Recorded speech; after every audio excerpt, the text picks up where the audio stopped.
Merhaba değerli izleyicilerim, kanalıma hoş geldiniz. Bugün sizler için sunacağım video Engin Akgürek, Tuğba Büyüküstün beraberliğinden olacak.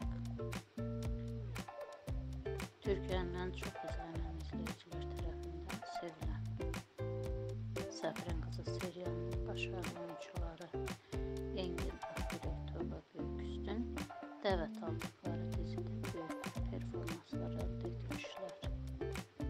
İkili oynadıkları dizide Mahmut ve Sansar rolunu paylaşmış ve kısa bir müddet gözlerine mesut ettirmeyi başarmışlar.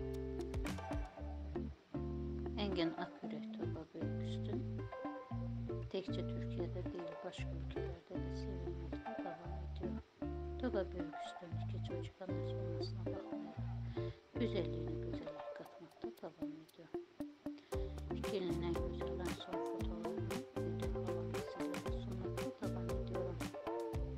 Umarım sizler de videolarımızı beğenirsiniz. Beğendinizse beğenmeyi